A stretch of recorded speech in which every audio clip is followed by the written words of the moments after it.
محمد اللهم صل على محمد مصطفى حبيب الرحمن يا طه صاحب القرآن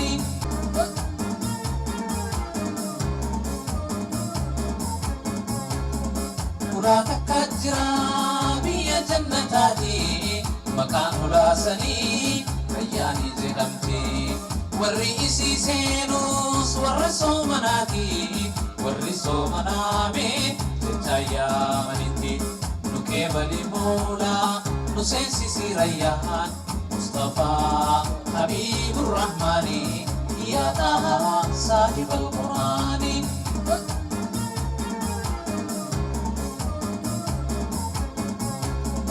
قراتك الجرابي جنتاتي مكان راسني رياني جدمتي والرئيسي سينوس والرسو منامي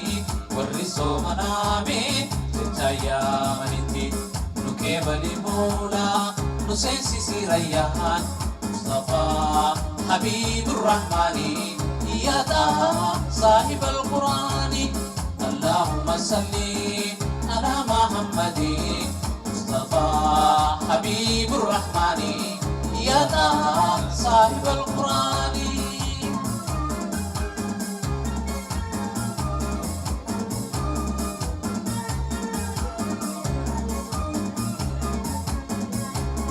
نبني ربي جئي كنك وعلما وياك يا مانا تلالبما قنا لي جنة الرئيسان جئما يا قبر ربي كنت سيني أرما تنات الرجالة جنشودا يا مني مصطفى حبيب الرحمن يا طه صاحب القرآن اللهم صل على محمد مصطفى حبيب الرحمن يا طه صاحب القرآن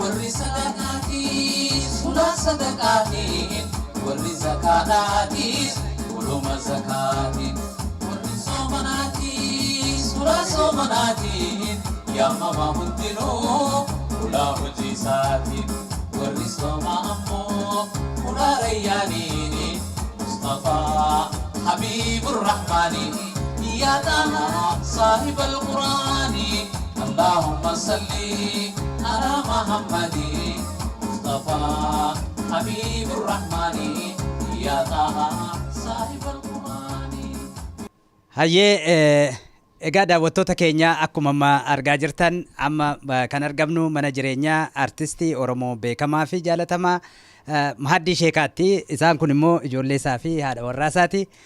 Addeeru artist Roomiyaa jedhamti. Egaa har'a odoo isaan Iida kabajataa jiraniitiitti seenne Iid Mubaarak siniin jenneerra.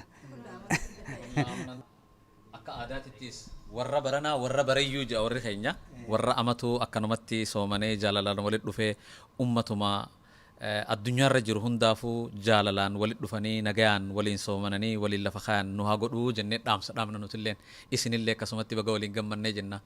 Egaa har'aan marraa kaasee turtii artist Mahaddii Sheekaa fi haadha warraasaa artist Roomiyaa waliin akkasumas ijoollee isaa wajjin turtii gochuuf deemna. Akka nu waliin turtan isin affeerra.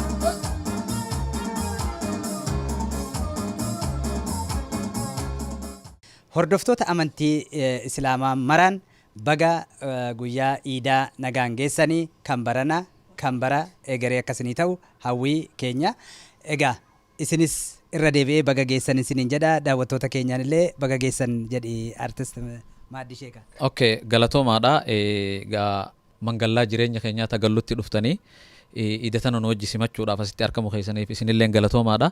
Nulleen ummata arra gartee iiddituni iida guddoo iida kabajamtu guyyaa namni guyyaa 30 osoo himataa ifiitiin tahin rabbii jecha soomanee guyyaa arraan tanaa furu jechu akkasitti ijoollee tiyyaa fi gaa faamilii tiyyaa wajjin gartee anilleen asitti soomannee arraan tana guyyaa furru keessummoonni adda addaalleen dhufanii ijoolleen ala kanallee hedduu jira gaawaan isiniin dubbisa jettaniifiin asitti isinii dhiyaadhe jechuudha immoo ol seenee isaanii wajjin.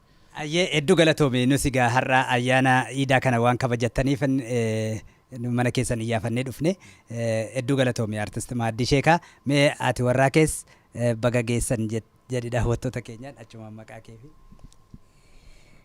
Assalamu alaikum ummata keenya ummata islaamaatis namuma keenya hundaahu kan islaamaatis hundumaa walumaanu Eid Mubarak baga rabbii waliin nu ga'e jecha kunu gaarraan tana obbo Dammaqaafaan nuti Eid kabajachuu jiru nu dhufanii gaa isaanii waliin jirra isinillee gaa daawwattoota keenya baga rabbiin Eid al-Fitriin ربي ولينوجي عيد المبارك galatoomii adde Roomiyaa egaa mee ijoolleen keessi hundumtuu baga hiriyoottan keessaniinis waahillan keessaniin Oromootaanis isinis maqaa keessanii fi bagattiin sin ga'ee takka takkaan maqaa kee Waltaanaadha. Waltaanaa Maaddii Sheekaa namoonni Eid Mubarak sanu. السلام عليكم مقام خي تسرات مادي محمد شكليل عيد مبارك اسم شفتنوتو بقربي ولينوجي.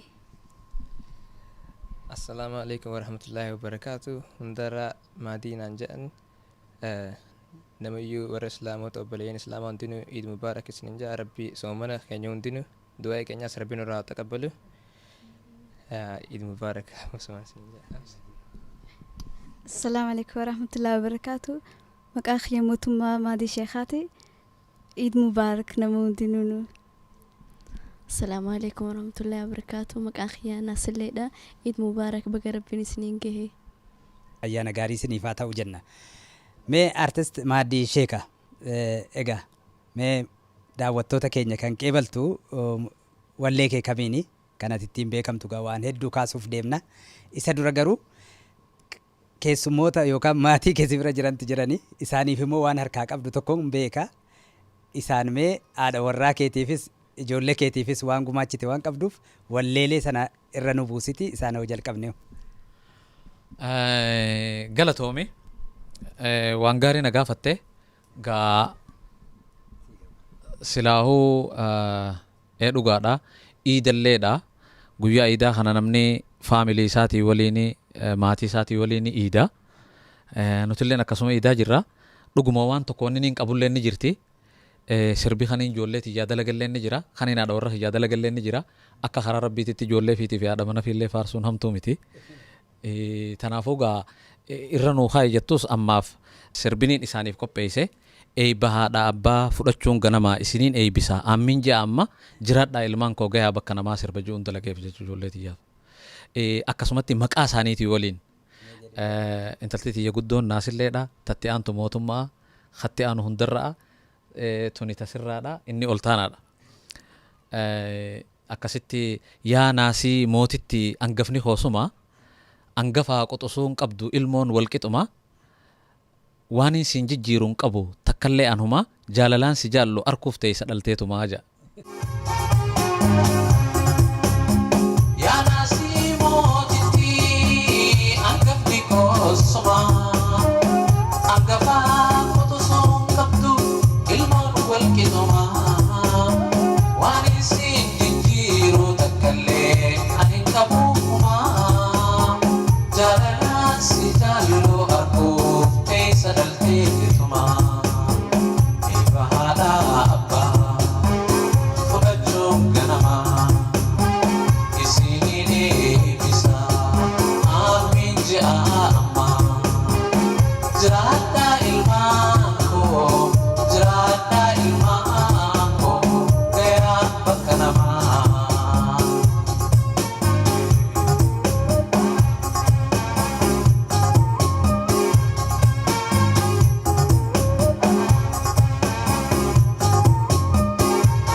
Haadha mana kiyyaa ammoo utubaa jiruu tiyyaa yaa ifaa bultii tiyyaa ati yaa haadha mana kiyyaa jiraadhu jaalalleetiyyaa ja'a.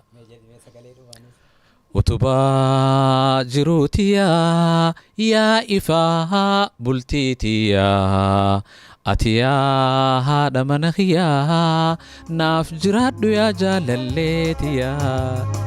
Dallanuu sooyinatti argii jiruutiyaa yaa ifaa bultiitiyaa ati yaa haadha mana kiyyaa naaf jiraadhu yaa jaalalleetiyaa.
Dallanuu sooyinatti aartii karumaan itti fayyuu barbaaddi jaalalatee nyaatta dhugaati haa jiraattu naaf haati mootii ja'a. Keessatti beeki mootiin intalatiyya jechuun maas gara tokko. Hedduu namatti tola. Galata qabdana biraa galanni kee wahii dhumaanarraa galatoomiyaa haadha hundarraa ja'a. Hundarraa nuu caafayyaa akkas jechuudha. Tasirraa yaa bashaasha namaa dallanee yoon dhufees natti mammaramaa baabiyyee naan jechaan na ol na hixa hulaa si dhabee mee jiruu tamtu natti tolaa. Yaa oltuu oltaana yaa gameeysa nama eegaa deemtee deebitee jettee baabaa wayin sitti hima jecha kee irraanfachuun dadhabe hangammaati isaa ijoolleedhaati waan akkasii naan jechuu ture jechuu guna biraa deeme yoo haa yaadate deebi'eeti baabaa mee kottu wayin siimaa naan ja'a akkasitti gaa waan inni ji'u wajjiniin haayee fi sanii fi inni irraanfatu jechuu waan akkasii jira. Oltaanaan ijoollummaa isaatirraa eegalee waa hedduudha wanta jechaa ture waan irraa waan kana je'eefillee niin qaba. Ijoollummaa isaatittillee waan tokko tokko amma fakkeenyaaf gaafa Keeniyaa dhufee obboleessi kiyya tokko Keeniyaa dhufee naaf inni wal dhabnee xiqqoo aan itti mufadheetiin isa kana abadan natti hin dhuftu je'eetiin ari'ee manguddoon dhuftee waliin nu araarsuu dadhabde. Dhufanii abadan je'eetiin dide mee abbaa kiyya kana waa gaafadhuu jee mucaan kun gaafa san ijoollee beeyte inni gaafa san amata afurii moo akkasiin si'a.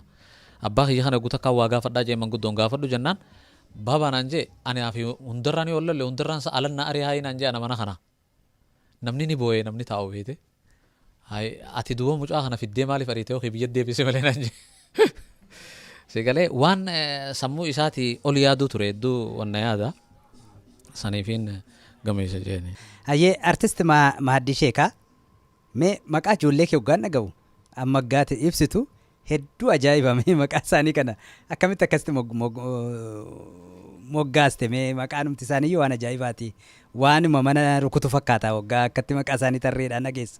Dhugaadha akkasii waanuma mana rukutu fakkaata dhugaa akkasumalleedha itti yaadeetumaan maqaa isaanii kana baase walaloo fakkaata'ee naasilleen mootummaa hundarra tasirraa ol taanaadha hiikaan walii galatti shananuu naafiisilleen mootummaadha gaafa waliin dhufnu naafiisilleen mootummaa. Naafiisilleen mootummaa naasilleen isiidha ta'an gafaasanii naasilleen mootummaa mootummaanis isiidha hundarra tasirraa ol taanaa ol taanaan isiisa. Meegaa amma gaaffiif deebii keenya eegalleerra garuu daawwattoota keenya hedduun si beeku artist Mahaddii Sheekaa waan ittiin si beekan keessattuu karaa mana abbaa gadaa eessa jedhaniin gaafataniin hedduu si beekama isatti hin deebina. Garuu artist Mahaddii Sheekaa caalaatti ibsuuf eessatti dhalate eessatti guddate haalli guddina isaa haalli ijoollummaa isaa maal fakkaata mee sanuu ibsi. Gaariidha. Ani dhalootaan bakkeen itti dhaladhe magaalaa Watarii godina Harargee Bahaati. Magaalaa Watar jedhamti magaalaan inni itti dhaladhe. Naannoo gaara mul'ataa kana seenaa bareedduu jira seenaa Oromoo keessatti. Gobeelleen waajjirri Oromoo guddaan naannoo keenya ture Kanaafuu ga'anii naannoo san ittiin dhaladhee ijoollummaa kiyyaas muuziqaa jaalachuus ture. Muuziqaa jaalachuun alatti waanuma tokko tokko gartee rakkina faamilii kiyyarra gayaa tureetiitu daran akkaan muuziqattis ida'amee muuziqaa tana fedhiin na keessa jirtu akkaan baafadhuuf itti na bobbaase irra caalaa. Kana jechuudha ga'anii eegaan achi dhaladhee ijoollummaa tiyya mana barnootaatiin seenee abbaa kiyya waan Oromoo tanarratti rakkaa turanii yeroo hedduu mana hidhaa ture. Awuziin jedhaniiti wayni beetitti hidhaa tura. Gizee hedduu fuudhanii Harar geessanii hidhanii nu ijoollee xixiqqashoo fa'aadha nu duratti haadaan harka duduuba hidhanii haadha tiyya duratti nu duratti tumaafaa qaruuraan areeda kana farraa haadaa fuudhanii nu biraa deemanii waan akkas akkasii gizeen arkuu natti dhagayameetumaan anaa. Umriin kee waggaa meeqa gaanda? Hoggaa sana hoggaa 8-9 iddoo tana keessaan jira. Sanboodaan wanni kun osuma egguu gallakkisan amatas afurfaa hidhameeti bahaa egguu bahee ammaas hidhuma deebisan ture. Baatii 9 taa'ee badeefaa manarraa deema bas wanni kun na rakkeetumaan anaa umriin tiyya amata 12 akkas ga'uun biyyarraa bahe jechuudhaan ijoollummaa tiyyatti watararraa bahe. Watararraa baheetis gamanaa fi gamanan deemnee diree dhawaa dhaqeetumaan diree dhawaatiin nama faamilii firaatiitu jira isaan biraa aga tokko taa'ee achiin karaa Jabuutii deeme jechuudha. Ijoollummaan hin Jabuutii dhaqee eegguun Jabuutii dhaqoo achitti waan abbaan kiyyatti hidhamu san achittiin dhagahee jechuudha. Waan addan baafannee maa hidhamuma isaati maal balleesseeti abbaan kiyya kun uummata keessaa hidhamaa malee waan itti hidhamu hin beeku maali Oromoon isaa wajjin tuni jeetumaan ajaa'ibaa sargoo gabbifaa jedhaniin isai maaluma wanni kun jeetiin ajaa'ibaa eegaan achi dhaqeen bara dargii ta'e eegaan achi dhaqeen waan kana keessa baree jechuudha achittiin dhagee. Achitti namoota seenaa qabu warra jajjabaa jira nama akka Faaxumaa Galmoo nama akka Bakaree warra akka Yusuf Kaalus Majid Raaree warra jajjabaa jira warra achi keessatti uummata Oromoo kanaaf mana caayaa jedhanii mana kireessanii baqataan kunis achi galaa namni kun achirratti waan Oromoo tanaaf maal gu'aasa'u nu kun saba akkanaatii jechuun natti dhufe. San dura gaammoo wanni tokko osoon biyya jiru anaa kutaa 2 kutaa 3 qara'u sirbuun ture anuma amata 4 amata 5 ijoollee. Sirbaan dhagayuu ture anaa ijoolleedha abbaa kiyyaatiitu waan hedduu ammaasis eegaan achi baheenaa ife abbaa kiyyaatiitu nu ijoolleedhaa nu xixiqqoodhaa gaafa gartee dura jijjiirama lawxii dhufe jedhanii gaafa biyya teenyatti jijjiirama jedhaniiti Haayila Sillaaseen jigee ijoolleen ture gaafa sanni yaadadhamma abbaan kiyya kun Alii Shabboo kana faa fuudhee fideeti hordofaa tokko faa jira ture leencoo tokko faa warra kana fideeti achitti sirbisiisu ture hawwisoota Oromoo jedhanii. Afaan Oromootiin achitti sirbisiisaa uummanni waa hedduu jechuu ture gaa diinaan rifatina amatumaa qaqqalaa murni cunqurfame hundi walii galaa waan akkas akkasii jedhanii waan sun dhadhaga'uun ture sanboo dagaa bifuma saniin sirba seene jechuudha. Anilleen waan sanniin fedhaan Alii Shabbooti jeetiin anaa ijoollee sissirbuu ture jechumaaniin keessaas kute. Egaa beekamaadha baddaa Harargee keessattuu naannootti ammanuu ibsitu kun naannootti itti dhalatte kun qabsoon Oromoo bakka itti eegalameedha bakka wareegamni guddaatti kaffalame keessattuu hawaasni Oromoo baha Oromiyaatti argaman wareegama guddaa kaffalaniiru qabsoo Oromoo keessatti. Egaa atis bakka sanarraa baatee daandii abbaan keetti miidhaman duukaa buutee biyyaa baateet mee sirba gaaf sana Alii Shabboon sirbuuf abbaan kee san ittiin walitti sin qabanii akkasin afaan Oromoo sirbitan sin taasisan sun mee sirbichi maal yaadattaar? Sirbanii yaadadha gaafa sun teeppiin gurguddaan kun hin jiru haciisu tokko qaba abbaan kiyya akkanatti kaasita jalaan keessa kaayan tokko sanitti waraabeetiis qaba wanni gaafa san yaadadhu ani Alii Shabboo waan jechaa ture wilii waan harkattan bilaash carraaqachaa nagee jiraadhaa jiruu raachaa jechuu ture namni isii dhabe afaaniin hin dubbatu ijjiin agartu bilisummaa dhabaan ilaayoom ta'anii waan akkas jechuu ture waan bilisummaa kana sirbuu ture gaafa san ammaas qotee bulaa ammaas dafkaan bulaa murni cunqurfame hundi walii galaa diinaa fira keeysan laala addaan bara diinaa rifatina amatumaa qaqqalaa jechuu ture. Gitaara taphachuu ture gitaarumaa jira gitaaraan taphachuu ture amma tuni jalqaba gaafa suni amma waan gaafa sanii xiqqoo yaadadhaa kaasita irratti hin dhaga'uu ture abbaa kiyya biratti sanbooda lamada deebiseete achitti yaamameeti Alii Shabboo kuni yaaminsa biyyaatiif gaafatama qabnaa cunqurfamaan hundi tokko taanee kaanaa qosannoo jabeessuun oomisha guddifna cinqii rakkoo biyyaa qabsoon keessaa baana jechaa ture maas saniin yaadachuu ture gaa eehee qabi gaajee sirba santu sammuu tiyya keessa seenee. Hayyeegaa daawwattoota keenya turtii ayyaana Eid al-Fitrii sababeeffachuun turtii mana jireenyaa artist Mahaddii Sheekaa fi haadha warraasaa adde Roomiyaa Sheekaa gochaa jirru ammallee akkatti fufetti jira. Egaa hordoftoota amantii Islaamaa maraan ammas irra deebinee baga Idaal Faxirii geessanii jenna. Hayyeega namni mana namaa dhufee guyyaa ayyaanaa kana waa nyaataa waa dhugaa nus waa nyaataa waa dhugaa turre amma gara gaaffiif deebiitti immoo jara wajjiniin deebinee jirra. Jarri sammanuu deebi'anii marii keenyatti fufna jechuudha. Kanaaf egaa bakka jirtanitti ayyaana gaarii isiniif haa ta'u, turtiin keessan nu faana haa ta'u jedha. Gaarii dhagaa amma nama biraa taanee dhufne warra magaalaa fakkaanne mai ganama gaa iida dhaynee dhufne nuti gaa mana keenya keessa jirraati ol baatanii isin huccuu jijjiirrattanii dhuftanii nuti akkasuma jirraa maali jettanii kan muufannee fi beeytee osoo haasoon eegalle dura. Ayyee addo Roomiyaa nus har'a dhufnee nyaata akka mi'aa qopheessite nullee hedduu irraa qooddanne irraa soorranne hedduu galatoomiseen jenna.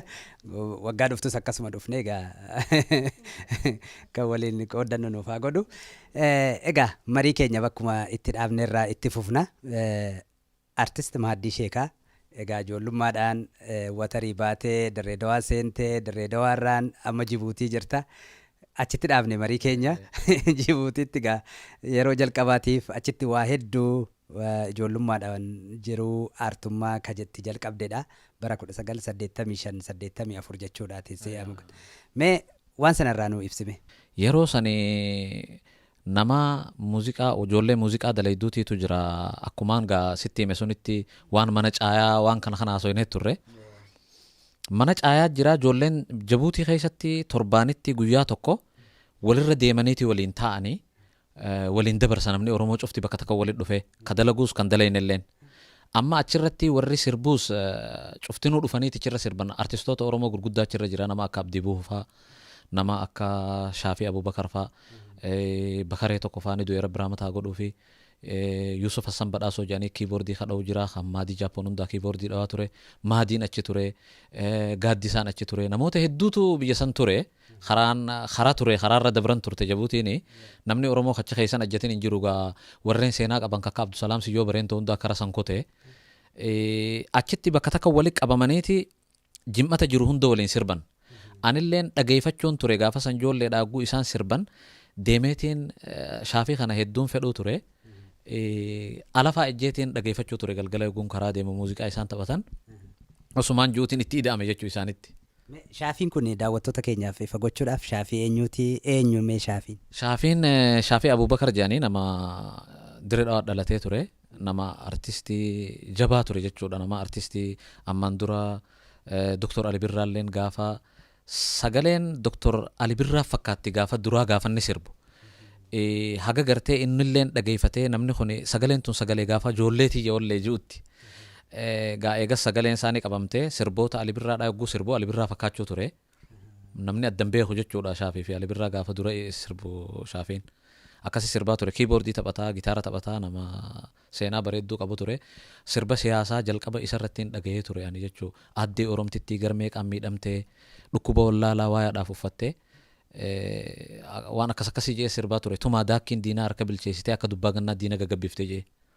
Wallisaa Mahaddii Sheekaa hanga ammaatti eessarraa kaatee itti deebina hanga har'aatti kaaseettoota meeqa maxxanseera?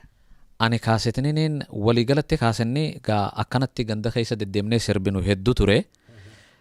Haa ta'u kaniin sirnaan kaaseta jee baasee haga 12-13 tokko ni ga'a. Kaaseta 12 sanirraa kuni sani gamma kana malees hedduu jira garuu kuni sani kuni akka gartee maastaraatitti kaniin kakkaayyadhee ture jechuudha. 8 ammoo sirnumaaniin mana muuziqaatii waliin maxxanse. Si waliin godaanaa turani? Kaniin ifi maxxansillee ni jira. Kaniin mana muuziqaatii wajji maxxansees ni jira jechuudha. Meegaa kaasettii kee jalqabaa sanarraa sagaafa 1985 waggaa 35 har'a jalqaba sirbatittiin jalqabde maal ture? Mee hojii sana akkamitti hojjechuu dandeesse? Dura yogguun sirba namaatiin sirbaa ture. Sirba Ali Birraa faan taphachaa ture. Namni Oromoo namni sirbuundi sirba Ali Birraa taphatarra guddaani. Sirba Ali Birraa faan taphachuu ture. Sirba Shaafii kana faan taphachuu ture. Kanaaniin eegale jechuu yogguun dura eegalu. Osumaan juutiin yogguun muuziqaa dha'uu baree fi sirba qopheeffachuu eegale jechuu. Sirbiniin ani yeroo san qopheeffadhee sirba jaalalaatii fi sirbuma biyyaa faa waan akkasii sirba haadhaa faa waan kana kanaan qopheeffachuu ture. sirbi biyyaa kanin hangaafa san sirbuu ture biyya too biyya caaltu kan isii jaalatuuf tan toltu hamtuu siin hin fedhu eega toltu tan biyya fiigee sun argamtu jeetiin sirbaa sirbii jaalalaa ammoo wal dhabuu hin dandeenyu jeetiin sirbaa ture wal dhabuu hin dandeenyu jaboo wal jaalannaa halaala wal yaannee mee maal waliif goonaa jiruu tana qabaa obsiniin obsaati hamma wal arkannoo andhaammannoon tooti akkuma waan ati na bira jirtuutti waaniin ifiin sobuun fedhaan yaadannoo teeti akkas jeetii sirbaa ture jechuudha. Waan akkanaati gaa sirba gizeen dura eegaluu ifii walaloo qopheeffadheetumaan ifii gitaara taphachaadha. Sirbaa ture san booda shaafiin naga gargaaree muuziqaa kiiboordii naatti dha'ee akkasittiin kaasita dalagee jechuudha. Meeshaa muuziqaas taphachuu jalqabde jechuudha. Jalqabee meeshaa muuziqaadhaa akka ajaa'ibaatittiin jalqabee hirrafu ture meeshaa muuziqaa tana gaafaan halkan ittiin bulaa yogguu ina dura hin sirrooyne gaa muuziqaa nama beekuutiitu hidha nama gartee tartiiba isiin itti deemtu beekuus tolcha yoo gitaaraan taphachuu ture. Gitaaraan taphadhaa gitaara kana shaafii bira geesseetiin naayidha. Akkana garagalchiteen hirkisinii akkana hirkisinaan jee akkana irraa ni qabne. Haga inni hiikkatu ani olii gitaaruma kanaan dhawa jechuu halkanii guyyaa. Akka isiin na jalaan banne. Akkasittiin baree egaa akkasittiin baree akkasittiin sirbaa ture jechuu san boodaan bakka cidhaa bakka walga'iin jirtu bakka itti namni wali qabamuu achirra sirbuu turre osumaan ju'uutiin gaa amma abdi buufatti ida'ame jechuudha. Abdi buufuu jechuun nama artistii Oromoodha. Sila har'a nama gartee jechuun osoo akkana je'ee sitti himuu hin danda'u nama beekamaa nama artistii nama seenaa Oromoo aadaa Oromoodhaa sirbaa ture. Yeroo maatiitu kanatti gaa nama kana dadhabamsiisee nama akka Yoonis Abdullaa Ifaa jira gaa artistoonni gurguddaan warra Ali Birraa fa'aa wajjin sirbaa ture duri.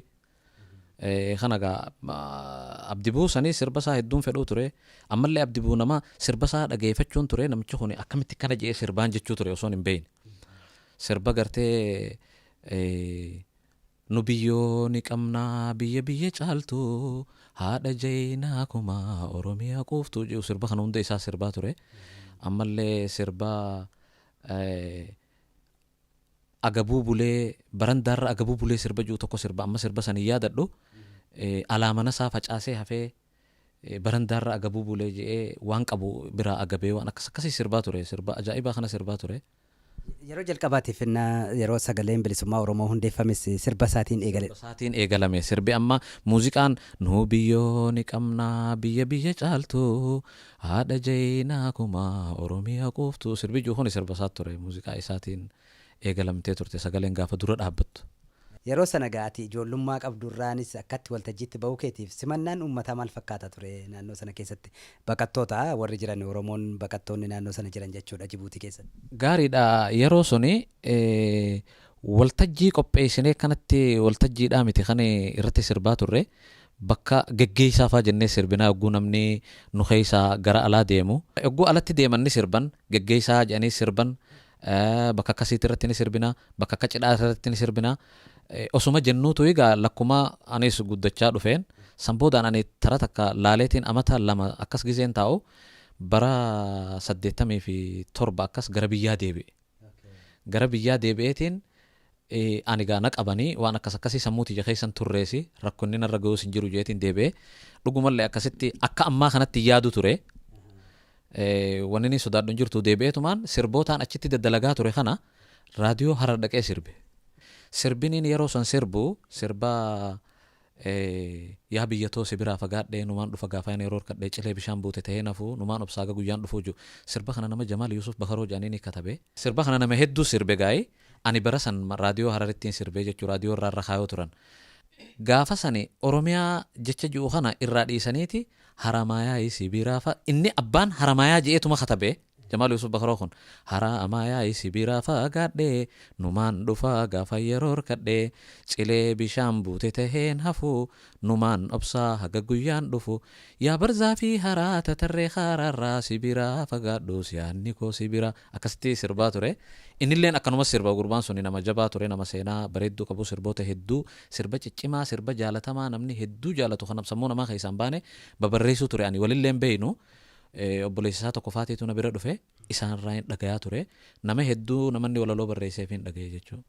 Meegaa 87 deebite amma 91 ati biyyuma turteemi. Lakki biyyan turre isa deebi'ee amata tokkoon teenye na barbaadaniitiin gaafa sani amma yogguun 87 deebi'u karaa 88 immoo maal kana ijoollummattis beeki waan tokko taniin keessa ture jira sirba yogguu eegal gaama muuziqaan akkaan itti baresiime malee gaafa kinati immoo maaree jedhanii sirbuun ture beeyte. Huccuu takka nukkaa'aniitiin sirbaa ani gaafa sanii sirba ifumaafiin qopheeffadhee sirbaa Ali Shabbootii fi eenyu Abdiyuun faan taphatu jira. Abdiyuun ogaadeen ijatiyyaa jijigaan qomatiyyaa jiru. Sirba kana walaloo isaan beeku uummatuma qofaan sirri beeka. 50 dhiisi 50 sirba dur sirbaa ture isaas dhageeffachuun ture jechuudha sirba isaa sirba ajaa'ibaa sirba 50 amma sirba alaabaa Oromoo iftuu ibsituu hangaatuu biyyayyuu yaadataan kee carraaqo guyyuu jee sirba 50 akkaan itti siimuun qabu gaa namni yeroo duraatiif alaabaadhaaf sirbee fi alaabaa jecha jiru kanaa'u sirbee 50 na fakkaata ani kaan hubannaa kiyyaatti gaan beeku garuu jalqaba waan isarraa dhageesseef jechuudha. Jalqaba isarraa hin dhageessi dhugumallee maasii sumaatiitu akkas jee sirbe isa dura namni alaabaa jee sirbe hin jiru. 50 akkasin nama sirbe. Uummatallee kakaasaa ture dammaqaa waan maqaa keetilleedhaan sirbaa ture na fakkaata. Maal jaa seetessanis dammaqaa sabni bal'aan dammaqaa haa beeynu haa kaanuu bilisummaan nuu faqaa dammaqaa dhiphuun bakka hin qabdu dammaqaa iftuultuun haa baddu akkas jee sirba ture sirba babbareedaa sirbaa ture uummata kakaasaa ture sirba alaabaa tanaas xurii sirra buutu dhiigaan sirraa dhiina sitiifachuu jecha lafee teenya daayinamoo akkas jedhana fakkaata. Amma waggaa tokko biyya dhufte deebitee ammas Jibuuti. Waggaa tokko wagguun taa'u akkumaan gaa warra laaluudhaa dhaqetti daarikteera mana wannaatiitu liqamanbar qabalee moo maal akkas ta'ee jira.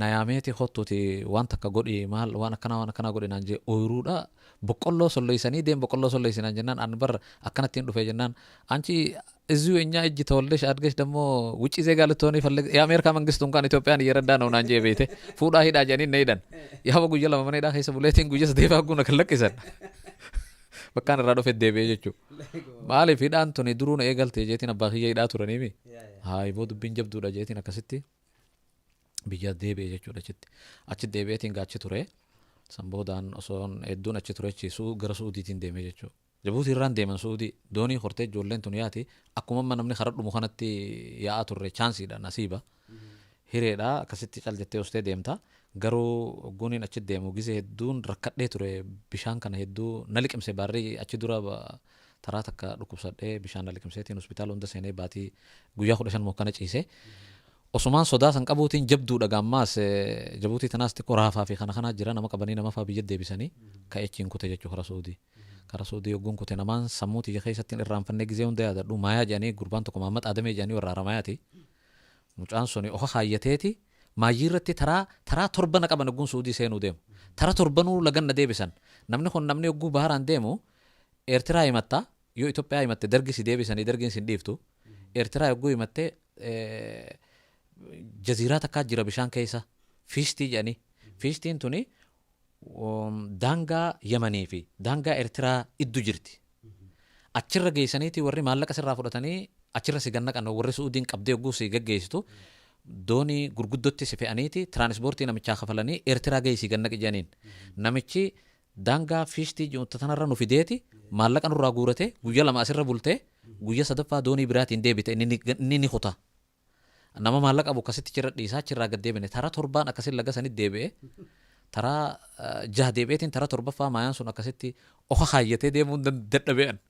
Oha haayyatee akkasitti magaalaa Jiizaan jedhamtu na geesse jechuudha. Mee wallisaa Mahaddii Sheekaa egaa turtii kanaan yaalii yeroo dheeraa booda gara Saawud Arabiyaatti baateetta. Saawud Arabiyaatti jireenyi akkam ture maaltu si quunname hojiin aartii hoo maal fakkaata achitti? Hogguun achi dhaqu ijoolleen Oromoo hedduu jira. Ijoolleen amma ni yaadadhaa amma xayyiffaa jedhanii inninis ni du'ee Jabuutitti jeesanii rabbi rahmataa godhuufi. Buucee tokkoffaa jira. Sinigaal mucaa jedhaniin tokkoffaa jira ibsaadha ibsaa maqaan isaatii gurraachaaf Sinigaal jedhaniini. Ijoolleen tuni muuziqaa meeshaa muuziqaa bitanii manatti naa kennanii akkaan ani achitti haaretti sirba eegaluu na godhan ammaas waan na beekanii jechaadha. Achittiin sirba eegalee jechuudha. Kaaseta achitti illee dalageetiin jira jechuudha. Mee ati umurii qabdu wajjiniin waggaa wal bira qabnee ilaallu sadarkaa kana keessa darbuun yeroo sana rakkinni bu'aa bahii biyyuma sana daangaayyuu qaxxaamuruun yeroo dargii sana keessa akkam ulfaataadha, biyya keessattis ulfaataadha. Murannoo sana keessattiin darbuu sana akkamitti horachuu dandeesse yeroo sanatti? Gaariidha. Akka inni itti horachuu danda'e waan tokkootiitu namni yoo rakkate malee waan arku nama rakkate hin beeku. Yoo ati bal'oo keessatti guddattee namni hundi akkasuma jiraata seeta. Ani waan sanna godhe akkumaan jalqaba sitti himetti bara dargii keessa abbaa kiyya hedduu rakkaa turan. Warri Ali Shabboo kana fa'aa Ture Leencoo fa'aa hordofaa jedhanii amma Kanaadaa jiran si'a hordofaa kana fa'aa warri gaafa san sirbuu ture waan Oromoo kana huccuu aadaa hidhatanii isaan ture. Isaan kana namni biyya san itti gaafatama fudhatee fide abbaa kiyya ture. Abbaa kiyya fa ture jechuudha. Ammallee Ahmad Abduu Karim Jaaniiti gurbaa fira keenyaa tokko jira adeera kiyya. Isaan kanaatiitu fidee waan siyaasaarraa sirbuu turan. Warri murni cunqurfame hundi walii galaa diinaa fira keessa laala addaan baraa diinaa rifatina amatumaa qaqqalaa jedhanii sirban Alii Shabboo kunfaan.